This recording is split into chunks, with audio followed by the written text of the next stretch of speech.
যে আলেমগুলো বলছে না এজিদ ভালো কাজ করেছে, এজিদ নাকি 100 টাকার নামাজ পড়তো, নামাজ 100 টাকা কেন 1000 টাকা পড়তে পারে, কারণ সে তো মুসলমান ছিল, ইমানদার নয়।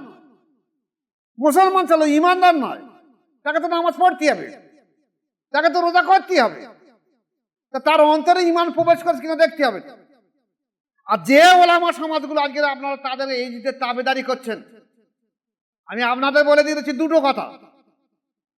এক, আপনারা আপনাদের একটা সন্তানকে এজিদে যদি আপনার এত মহব্বত লাগে, আপনাদের একটা সন্তানকে বা নাতিকে এজিদ নাম রেখে দেন দিন দেখি। দ্বিতীয় জিনিস হলো, যেসব ওলামারা, যে হাফেজ হোক, কারি হোক, মাওলানা হোক, মুফতি হোক,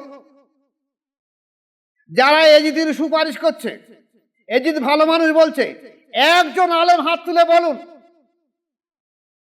যে হ্যাঁ তার অন্তর আল্লাহর জিকিরে জারি আছে আর তাজকিয়া নফস হয়েছে। কারণ এ হলো আহলে বায়াত ছাড়া হয় না, আহলে বায়াতের মহব্বত প্রেম ছাড়া জীবনেও হবে না। উপস্থিত তরিকাতের সালেকিন বৃন্দ,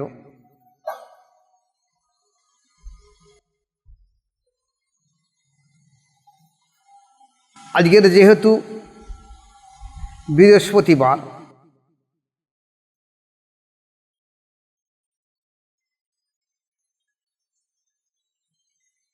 দুদিন পরে শুক্র শনি বাদে রবিবারে মহরম, তাই আজকের মহরম সম্পর্কে কিছু আলোচনা আপনাদের সামনে রেখে দিই।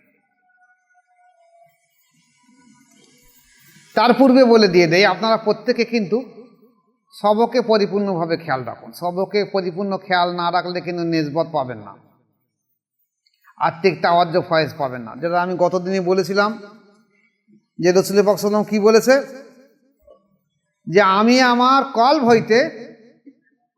আমার কল্ব থেকে নূরের সংযোগ ঘটাইয়া থাকি। আল্লাহ রাসূলের মধ্যে কি, আমার কল্ব থেকে, মানে হুজুর নিজের কল্ব থেকে নূরের সংযোগ ঘটানো হয়। এই সংযোগটা কঠোর সাধ্য সাধনা সাপেক্ষ, যে যত কঠোর সাধ্য সাধনা করবে সে তত পাবে, যে যতটুকু সাধনা করবে ততটুকু পাবে। তাহলে আমরা যদি সেই সাধনা না করতে কিচ্ছু পাবো না কিনা। তাই তরিকাতের মজলিসের সবকে পরিপূর্ণভাবে খেয়াল রাখবে এবং তসবিহ জিকির মোরাকাবার নামাজগুলো সঠিকভাবে করবে। আজ আসুন,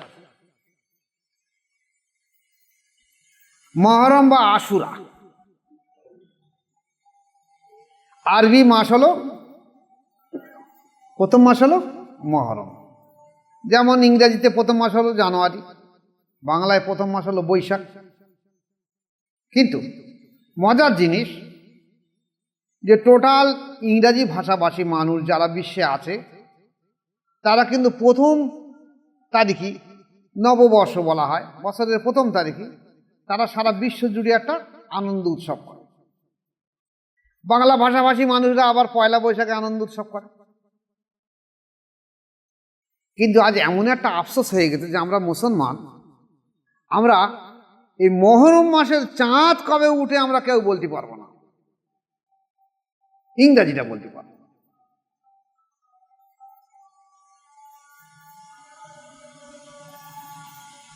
শুধুমাত্র রোজার মাসের জন্য, রোজা রাখার জন্য চাঁদটা দেখে কবে চাঁদ উঠছে। আর ঈদের আগের দিন চাঁদ দেখে কেন, আর সহ্য করতে পারছি না রোজা করে, কত তাড়াতাড়ি ভাঙা যায়, আজ হবে কিনা কাল হবে, কষ্ট হচ্ছে বলে তাড়াতাড়ি দেখছে রোজা চাঁদটা ওঠে কি না। এছাড়া আর 12 মাসে আর চাঁদ সম্পর্কে ওয়াকিবহাল নয়। অথচ এই তিথি লগ্ন সম্পর্কে সব কিছু রয়ে গেছে। যদি সময় হয় একদিন এই সম্পর্কে একটু আলোচনা করে দিয়ে দেবো। আজ আসুন, বাংলা মাস যেমন 12টা মাস, ইংরাজি মাস 12টা মাস, আরবি মাস 12টা মাস। তা আরবি মাসের প্রথম মাস হলো মহরম, শেষ মাস হলো জিলহজ। তাহলে আজকে মহরম মাস চলছে, 10ই মহরম, আশুরা হলো আগামী রবিবার। তাহলে আজকের মহরমের কত তারিখ হবে? 7 তারিখ হবে, কারণ শুক্র শনি রবি 3 তারিখে 3 দিন যদি হয়, 7 তারিখ হবে। তা আশুরার 7 তারিখ হিসেবে যেমন, তাহলে এটা হলো মহরম মাস। এই মহরম মাসের 10 তারিখ আষাঢ়া, আষাঢ়া মানে 10, আষাঢ়া থেকে আশুরা বলা হয়েছে, আষাঢ়া থেকে আশুরা বলা হয়েছে। তা আল্লাহ পাক এই 12টা মাসের মধ্যে 4টে মাসকে যুদ্ধ বিগ্রহ করা, ঝগড়া ফাসাদ করা, হানাহানি, মারপিট, খুনোখুনি করাকে হারাম করে দিয়েছে। 4টে মাস। এই 4টে মাসের মধ্যে প্রথম হলো জিলকদ মাস, জিলহজ মাস, জিলকদ, জিলহজ আর মহরম। জিলকদ, জিলহজ বছরের শেষে, মহরম শুরুতে, আর তারপরে আসতে রজব, মানে সফরের পরে রজব মাস আসছে। 4টে মাস আল্লাহ পাক বলছে যে আমি হিংসা, মারামারি, ঘৃণা, কুৎসা সমস্ত কিছুকে হারাম করে দিয়েছি। আর এই আশুরা, আষাঢ়া, এই মহরম মাসের 10 তারিখে ঠিক তেমনই একটা ঘটনা ঘটে গেছে, যারা বিশ্বজুড়ে মানুষ জেনে গেছে যে আশুরা বা আষাঢ়া বা 10ই মহরম, যেটা হোসেন রেতনকে শহীদ করা হয়। আসুন, এই যে মহরম মাস ফজিলাতপূর্ণ মাস, ফজিলাতপূর্ণ মাস বলে এখানে বলা হয়েছে। এগুলো এখন এই সময় এগুলো হারাম। তাহলে আজ যে আশুরা বা মহরম, 10ই মহরম পালন করা হয়, সারা বিশ্বের মানুষ করে, এর 2টো অধ্যায় আছে। একটা হলো হোসেন রাদিয়াল্লাহু তাআলা আনহু যেদিন কারবালার মাঠে শহীদ হন, তার আগের একটা পিরিয়ড আর শহীদের আরেকটা পিরিয়ড, একটা দিনই একটা পিরিয়ড বা সেখান থেকে একটা পিরিয়ড ঘটে এসেছে। এখন আগের পিরিয়ডগুলো রাসূল পাক সাল্লাল্লাহু আলাইহি ওয়াসাল্লাম বর্ণনা করেছে, সাহাবারাও শুনেছে, কিন্তু হোসেন রাদিয়াল্লাহু ঘটনাগুলো তার আল্লাহ রাসূল বলতে বলা হয়নি। উনি যতগুলো বলেছেন এগুলো তার হাদিস নেই, তার পরবর্তীকালে। যার জন্য অনেকে বলে মহরম করে হাদিস শরীফই নেই। রাসূল পাক সাল্লাল্লাহু আলাইহি ওয়াসাল্লাম বলিনি, রাসূল পাক সাল্লাল্লাহু আলাইহি ওয়াসাল্লাম কথাটাই তো হাদিস। তাহলে উনি তো দুনিয়ায় থেকে পর্দা নেওয়ার পরে তারপর তো খেলাফতের যুগ এসে গেছে, তাহলে আল্লাহ রাসূল বলবে কেন? এবার আসুন, সনদ পরস্পর বলা হয়েছে যে মহরম এমন একটা মাস, যে মাসে যে রমজানের পরে এই মহরম তথা আশুরা রোজা সর্বশ্রেষ্ঠ রোজা। রমজানের পরে আশুরার রোজা হলো সর্বশ্রেষ্ঠ রোজা। এখন হুজুর পাক সাল্লাল্লাহু আলাইহি ওয়াসাল্লাম বলেছেন, দেখো বনি ইসরাইল বংশে, মানে আমার পূর্ববর্তী যে নবীরা এসেছে তাদের সময় এই মহরমের 10 তারিখে রোজা ছিল ফরজে আইন। কারণ কোরআন বলছে কুতিবা আলাইকুমুস সিয়ামু কামা কুতিবা আলাল লাযিনা মিন ক্বাবলিকুম লাআল্লাকুম তাত্তাকুন। আল্লাহ পাক বলেন, হে রাসূল, তোমাদের পূর্ববর্তী নবীদের উপরে রোজা ফরজ করা ছিল, আর তোমাদের উপর ফরজ করা যাতে তোমরা তাকওয়া পরহেজগারি অর্জন করতে পারো। তাহলে পূর্ববর্তী নবীদের রোজা ফরজ ছিল, সেটা হলো আশুরার 10 তারিখে।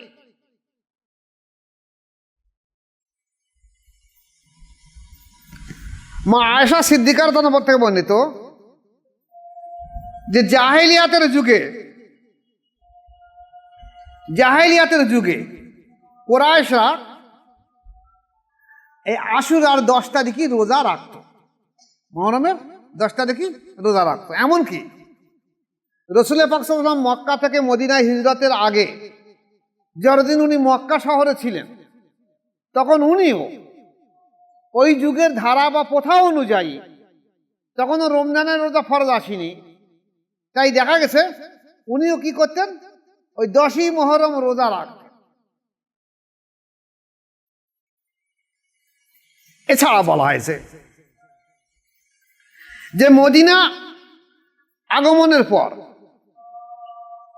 রাসূল পাক সাল্লাল্লাহু আলাইহি ওয়াসাল্লাম ইহুদিদের জিজ্ঞাসা করেছিলেন, তখন তো ইহুদি খ্রিস্টান নাসারা পৌত্ররা বাজগম করছে, তাই ইহুদিদের জিজ্ঞাসা করেছিলেন যে আশুরা সম্পর্কে তোমাদের কি ধারণা? তোরা বলছেন ইয়া রাসূলুল্লাহ হাবিব আল্লাহ, ওই দিনই মুসা আলাইহিস সালাম ও বনি ইসরাইলদেরকে ফেরাউনের হাত থেকে আল্লাহ পাক রক্ষা করেন, তাই আমরা এই সম্মানার্থে ওই দিন আমরা রোজা রেখে দিই। তা রাসূল পাক সাল্লাল্লাহু আলাইহি ওয়াসাল্লাম বলে, দেখো মুসা আলাইহিস সালাম তো তোমাদের থেকে আমাদের হকদার বেশি, তাহলে আমরা ওই দিন রোজা রাখবো না, আমরা আগে থেকে রেখে আসি, তো ওই দিন আমরা বিশেষ করে রোজা রাখবো এবং তোমরা সবাই ওই দিন রোজা রাখো। তাহলে এটা হলো মুহররমের একটা বিশেষ দিক। এবার আসুন, এই যে 10ই মুহররমে আল্লাহ পাক আগে এই হোসানাতুল শহীদানের আগে অনেক ভালো কাজ করেছে। পৃথিবীর যত ভালো কাজ সবাই আশুরার দিনে হয়। তার জন্য কিছু কিছু জিনিস আলোচনা করে দিয়ে দিই। দেখো, যেমন রাসূল পাক সাল্লাল্লাহু আলাইহি ওয়াসাল্লাম বলেছে, দেখো আল্লাহ পাক এই আশুরার দিনে আসমানকে তৈরি করেছে। আসমান সৃষ্টি করেছে কবে? আশুরার দিনে। আর কি করেছে? পাহাড় পর্বত কলম লৌহে মাহফুজ আল্লাহ পাক আশুরার দিনে সৃষ্টি করেছে, এই মুহররমের দিনে। আর কি? আল্লাহ পাক আদম আলাইহিস সালামকে এই আশুরার দিনে সৃষ্টি করেছে এবং আল্লাহ পাক আদম আলাইহিস সালামকে বেহেশতে যেদিন স্থান দেন সেদিনেই আশুরার দিন। এছাড়া বলা হয়েছে হযরত ইব্রাহিম আলাইহিস সালামের জন্ম হয়েছে আশুরার দিনে এবং আল্লাহ পাক ওনাকে সেই নমরুদের আগুনের কুণ্ডলী থেকে যখন বাইর করেছে সেদিনও ছিল 10ই মুহররম আশুরা। এরপরে আর একটা মজার জিনিস হলো যে ওনার পুত্র ইসমাইল আলাইহিস সালামকে যেদিন কোরবানি করা হয় সেদিন কিন্তু জিলহজ মাসে নয়, সে হলো এই মুহররমের 10 তারিখে। এইটা একদিন পরে আলোচনা করে দিয়ে দেবো, কারণ অনেকের ধারণা রয়ে গেছে যে ঈদুল আজহা মানে ওই দিন বোধহয় কোরবানি করার জন্য। না, এটা হয়েছে যে এই দিনে 10ই মুহররমের দিন।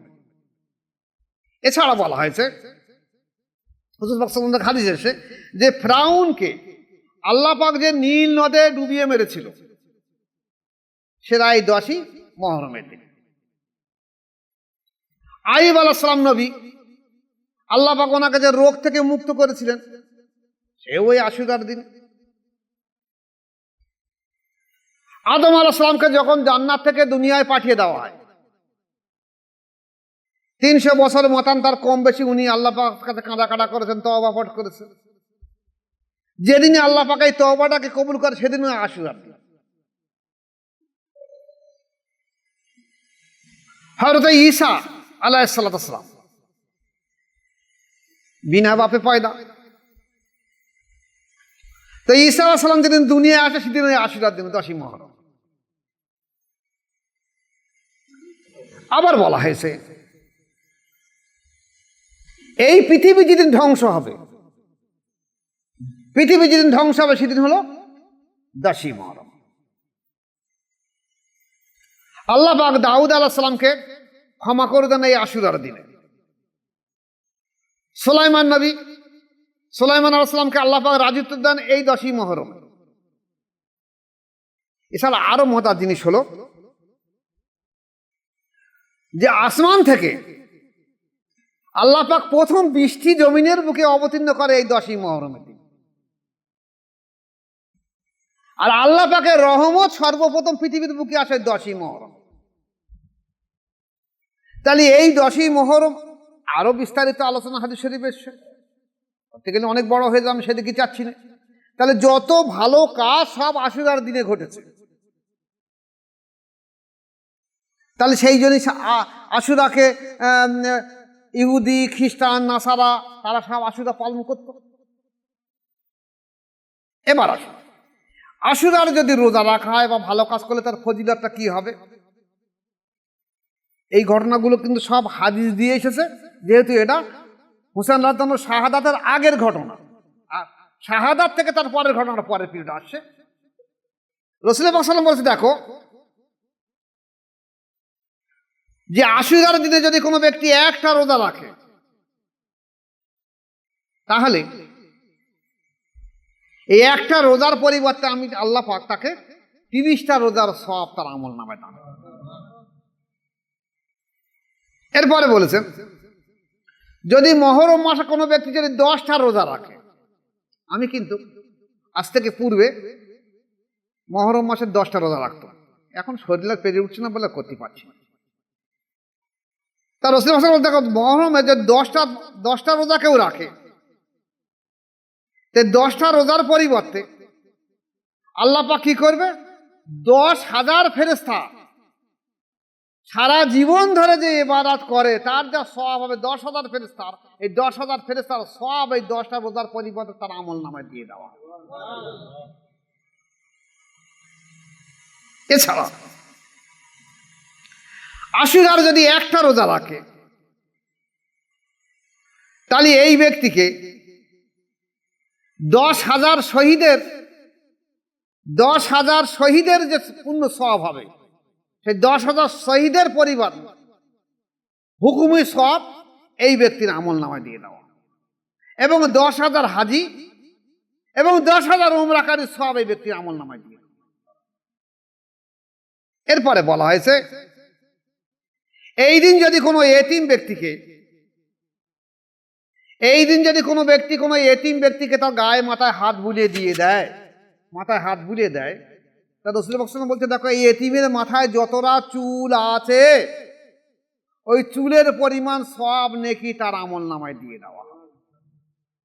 আর কি ওই দিন যদি 10ই মুহররম আশুরার দিনে যদি কোনো ব্যক্তি কোনো মুমিন ব্যক্তিকে খানা খাওয়ায়, আল্লাহ রাসূল বলেন কোনো মুমিন ব্যক্তিকে খানা খাওয়ায় তা সে যেন আমার সমস্ত উম্মতকে একসাথে খানা খাওয়ায়। তাহলে এই আশুরার দিনে এবারে বলুন তাহলে আমরা পালন করব না করব না? নিশ্চয়ই পালন করব।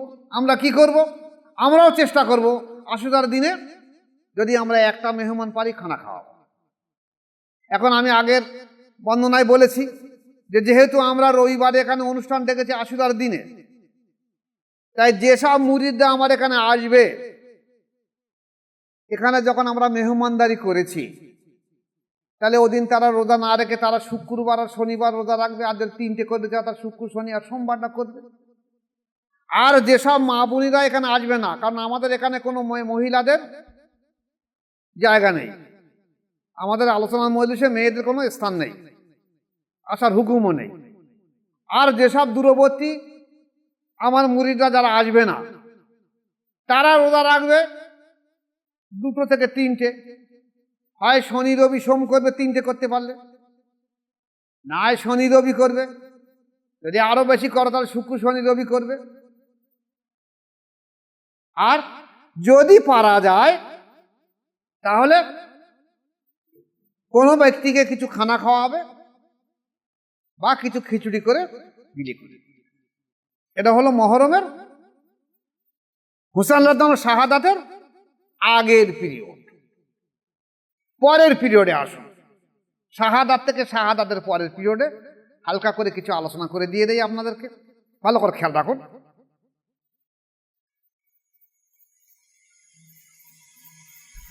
যে রাসূল পাক সাল্লাল্লাহু আলাইহি ওয়াসাল্লাম বলেছেন দেখো আমার পরে খেলাফতের যুগ 28.5 থেকে 30 বছর পর্যন্ত থাকবে। তাতে ইতিহাস ঘেঁটে দেখা গেছে হযরতে আবু বকর রাদিয়াল্লাহু আনহু, হযরত ওমর ফারুক, হযরত ওসমান রাদিয়াল্লাহু আনহু এবং হযরত আলী রাদিয়াল্লাহু আনহু 4 জন। এরপরে হাসান রাদিয়াল্লাহু আনহু পর্যন্ত, উনি প্রায় 6 মাস পর্যন্ত ছিলেন। এই সময় 28.5 থেকে 30 বছর অতিবাহিত হয়ে গেছে। তাহলে এই যুগটা খেলাফতের যুগটা কাজ কিসের যুগে এসে? নবুয়তের খেলাফতের যুগে এসে, নবুয়তের খেলাফতের যুগে এসে। তারপরে হোসেন রাদিয়াল্লাহু আনহু থেকে এসে বেলায়েতের যুগ, বেলায়েতের খেলাফতের যুগ। ভালো করে কথা খেয়াল করবেন। তাহলে হাসান রাদিয়াল্লাহু আনহুর সময় মুআবিয়া রাদিয়াল্লাহু আনহু উনি কি করলেন, যে খেলাফতের দায়িত্ব ওনার সঙ্গে চুক্তি করে নিজের ঘাড়ে দায়িত্ব নিলেন যে ঠিক আছে আমি 6 মাস চালাবো, 6 মাসের পরে তোমাকে খেলাফত ফিরিয়ে দিয়ে দেব। ইনি সেই শর্তে রাজি হয়েছেন। এই 6 মাসের মধ্যে হাসান রাতানুকে 20 পরাগে হত্যা করা হয়। তারপর উনি সেই খেলাফতটা হ্যান্ড ওভার করে ওনার ছেলেকে এজিদকে দিলেন। এজিদ তখন ছেলে মানুষ 22 বছরের ছিল। এবার আসুন, তখন খেলাফতের রাষ্ট্রের যুগ তো শেষ হয়ে গেছে, যেহেতু 30 বছর অতিবাহিত হয়ে গেছে। তাহলে এবারে বেলায়েতের যুগ আসবে। তাহলে রাষ্ট্রের যুগ যখন নেই, হোসাল্লাহ তখন এজিদের কাছে বায়াত হওয়ার প্রয়োজন নেই। আর এজিদ দেখেছে যে আমার বাপ যে রাষ্ট্রে খলিফা ছিল, তাহলে আমি যদি রাষ্ট্রের খলিফা হই এবং বেলায়েতের অর্থাৎ বায়াতের খলিফা হই, তাহলে আমি মুসলিম সাম্রাজ্যের একটা বড় নেতা হয়ে যাব। কিন্তু হোসাল্লাহ মানে নেই। দেখো, তুমি রাষ্ট্রের ক্ষমতা খলিফা হতে পারো, কিন্তু বেলায়েতের অবস্থা তোমাকে মেনে নেওয়া যাবে না। বেলায়েতের অবস্থা হতে গেলে আমাকেও তোমার কাছে বায়াত গ্রহণ করতে, এটা মেনে নেওয়া যাবে না। কেন? তুমি একটা লম্পট ব্যক্তি যে মদ পান করে,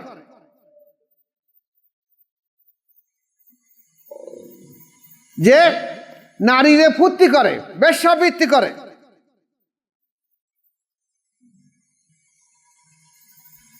তার কাছে আমার মতন ব্যক্তি বায়াত হবে কি করে?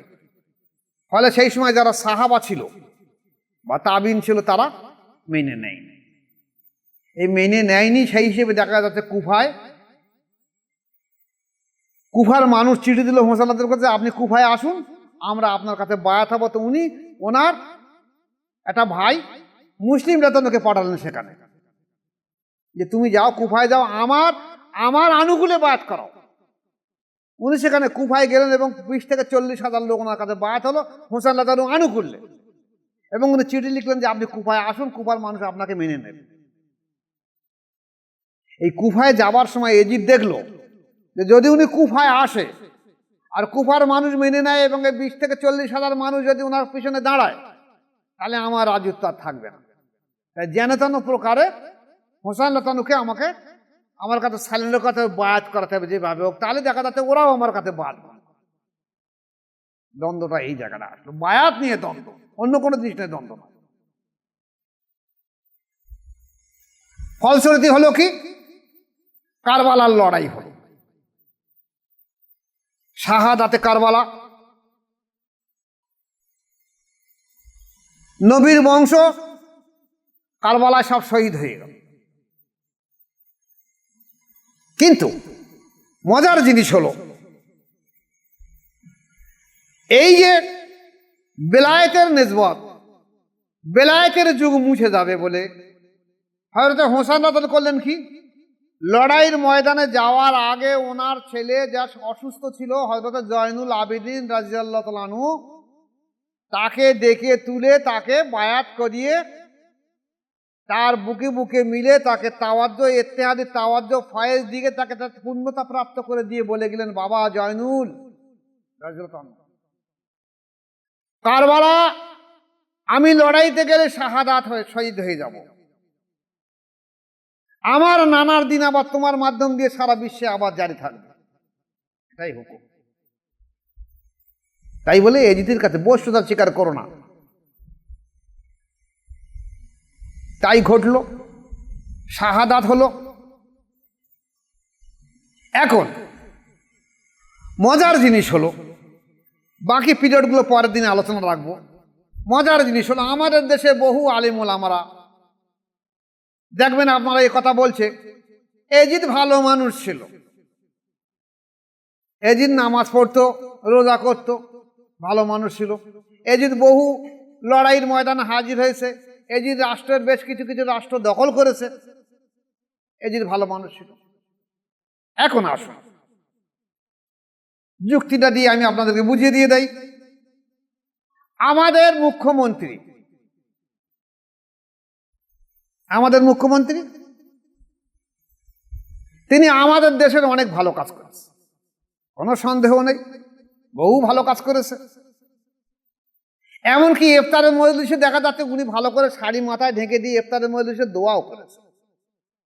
তাহলে উনি কি ইমানদার মুসলমান হয়ে গেছে? কি? তা তো যাই না। উনি রাষ্ট্রের নেতা হিসেবে অনেক ভালো কাজ করতেই হবে ওনাকে। সমস্ত জাতির জন্য কল্যাণের জন্য ভালো কাজ করতে হবে, তাই হিন্দু খ্রিস্টান জৈন বৌদ্ধ যা যেখানে আছে সবাই করতে হবে, সেই হিসেবে উনি করেছেন। কিন্তু উনি তো ঈমান আনেন মুসলমানদের কাছে। তাই এজিদও তাই। আমি এই ওলামায়ে দ্বীনদের কাছে প্রশ্ন রাখছি যে এজিদ তখন রাষ্ট্রের ক্ষমতা পেয়েছে, তাকে তো ভালো কাজ করতেই হবে, কিন্তু আপনারা একটা প্রমাণ দেখান যে এজিদ কার কাছে বায়াত গ্রহণ করেছিল। ইসলামী দ্বীন বায়াতের মাধ্যম দিয়ে চলে এসেছে, যেখানে বলা হয়েছে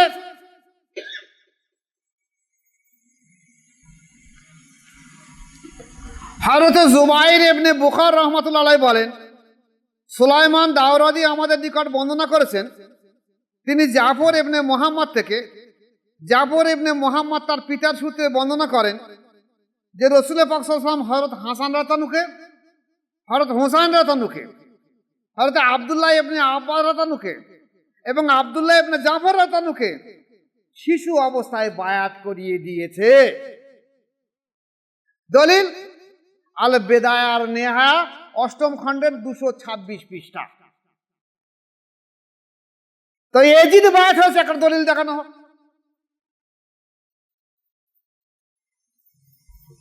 এখন সে রাষ্ট্রের ক্ষমতা থাকলে তাকে তো ভালো কাজ করতেই হবে, তাকে দেখতে হবে সে বায়াত গ্রহণ করে তার অন্তরে ঈমান পৌঁছেছে কিনা। যদি ঈমান পৌঁছে থাকতো তাহলে হোসাইন রাদিয়াল্লাহু শাহাদাতের পরে মাথায় এজিদ ছড়ি নিয়ে হোসেন রাদিয়াল্লাহু মুখে ঠেকিয়ে বলতে পারতো না যে আমি সেই ওহদের বদলা নিচ্ছি, আজকে ওহদের বদলা নিচ্ছি, এ কথা বলতে পারতো না। এজিদ হোসেন রাদিয়াল্লাহু বংশধরদের মা বোনদের শিশু মহিলাদের রাস্তায় দাঁড় করিয়ে রাখতে পারতো না, বেইজ্জতি করতে পারতো না, জেলখানায় আটকে রাখতে পারতো না জয়নুল আবেদিন রাদিয়াল্লাহুকে। ভালো মানুষ ছিল। এখন আসুন, আজকে আমাদের দেশে সেন্ট্রাল গভর্নমেন্ট একটা সরকার আছে, রাজ্যে একটা সরকার আছে। এই সরকার যদি কোনো খারাপ কাজ করে, সরকার তো আমাদের দেশের প্রধানমন্ত্রী খারাপ কাজ করবে না, মুখ্যমন্ত্রী খারাপ কাজ করবে না, তাদের আন্ডারে তারা খারাপ কাজ করতে পারে। ওরা তো কাজ করে না, রাষ্ট্রপতি তো খারাপ কাজ করে না, প্রধানমন্ত্রী কাজ করে না, মুখ্যমন্ত্রী কাজ করে না, কাজ করে তারা আমলারা। তাহলে তাদের আন্ডারে যদি কোনো কাজ হয়, খারাপ হয়, তার বদনাম হবে ওই গভর্নমেন্টের আর এই গভর্নমেন্টের, আর সুনাম হলে হবে ওই গভর্নমেন্টের আর এই গভর্নমেন্টের। তাহলে এজিদের আমলে যে এই যে বদনাম হলো, হোসেন রাদিয়াল্লাহুকে শহীদ করা হলো কারবালায়, কি ভুল করেছিল যে বাচ্চা বাচ্চা শিশুদেরকে ফোরাত নদীর পানি পান করে দেওয়া হয়নি?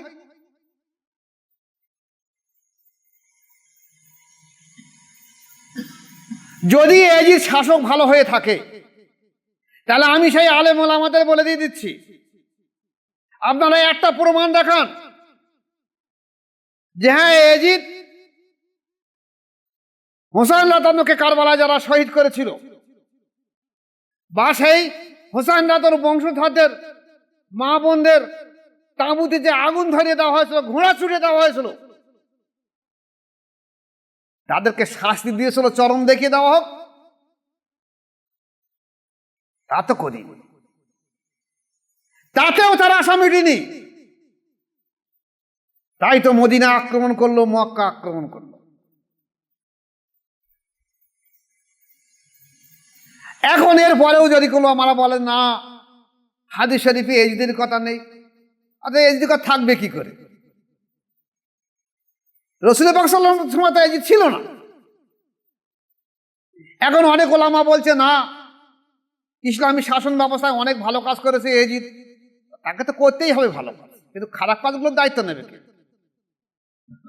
আজকের আমাদের দেশের গভর্নমেন্ট যদি ভালো আর খারাপ দুরকম কাজ করে, মানুষ মূল্যায়ন করবে, খারাপ কাজ করলে তাকে নিচে ফেলে দিয়ে দেবে, ভালো কাজ করলে আরো 5 বছর তাকে ক্ষমতা রেখে দিয়ে দেবে। তাহলে এজিদ খারাপ কাজ করেছে বলেও আজকে সারা বিশ্বের মানুষ কোনো তার সন্তানের নাম আর এজিদ রাখতে চায়। যে আলেমগুলো বলছেন এজিদ ভালো কাজ করেছে, এজিদ নাকি 100 টাকার নামাজ পড়তো, নামাজ 100 টাকা কেন 1000 টাকা পড়তে পারে, কারণ সে তো মুসলমান ছিল, ইমানদার নয়, মুসলমান ছিল ইমানদার নয়, তাকে তো নামাজ পড়তে হবে, তাকে তো রোজা করতে হবে, তা তার অন্তরে ইমান প্রবেশ করছে কিনা দেখতে হবে। আর যে ওলামা সমাজগুলো আজকে আপনারা তাদের এই যে তাবেদারি করছেন, আমি আপনাদের বলে দিয়েছি দুটো কথা। এক, আপনারা আপনাদের একটা সন্তানকে এজিদে যদি আপনার এত মহব্বত লাগে, আপনাদের একটা সন্তানকে বা নাতিকে এজিদ নাম রেখে দেন দিন দেখি।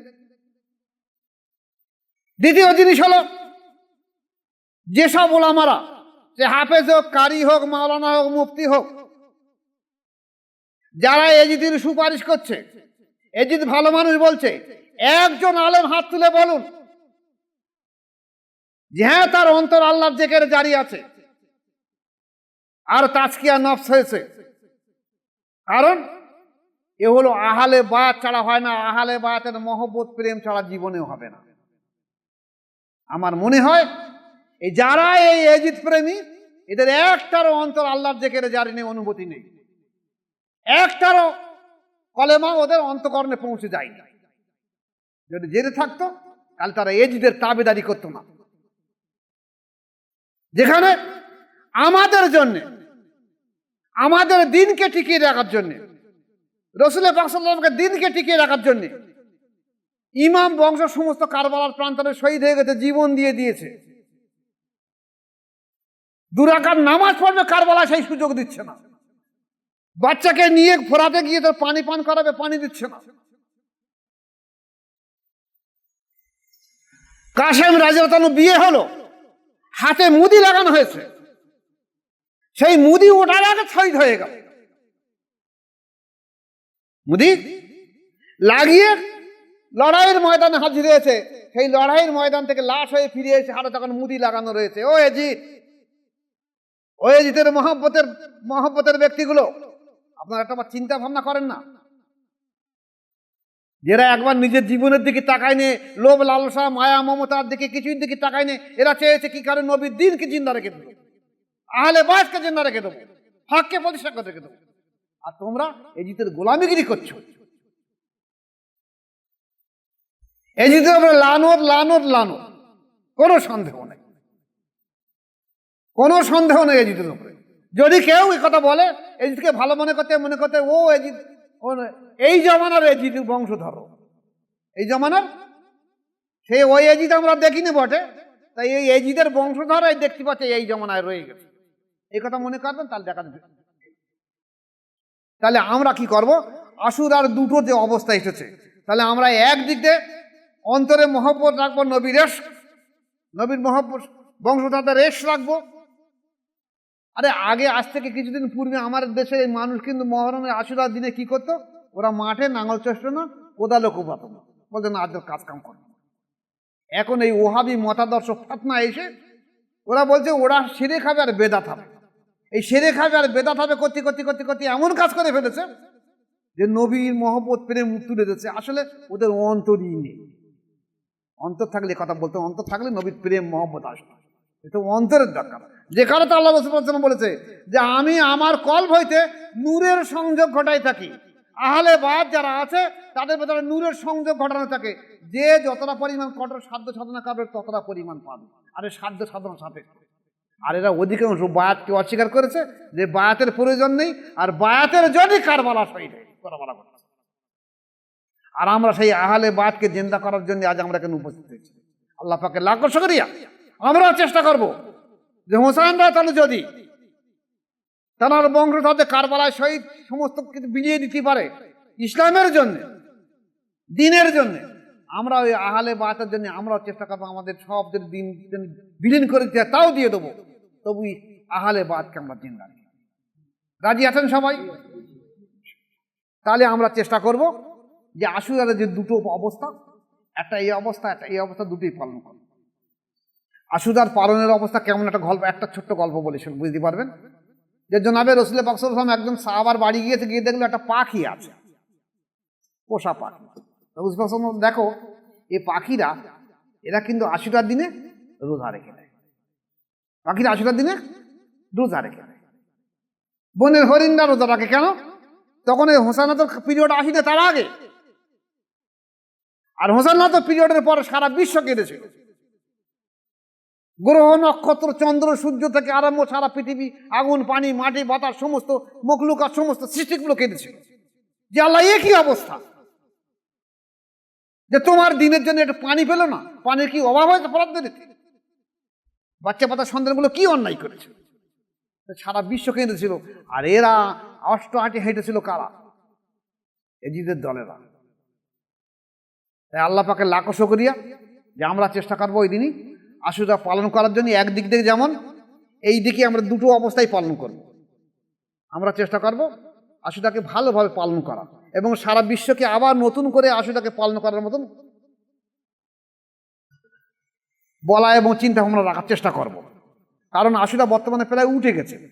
আগে আশুরা ছিল সে মহরমের সময় লাঠি খেলা ঢোল তাবলা হলে, এখনো খানটা শিয়ারা রেখে দিয়েছে আমাদের এখানে মহরমের আগে। আমাদের এখানে দেখাতে এই ভাঙড় থানার মধ্যে প্রায় গ্রামে গ্রামে একটা করে কারবালা ছিল, নাম ছিল, মাঠের নাম ছিল কারবালা।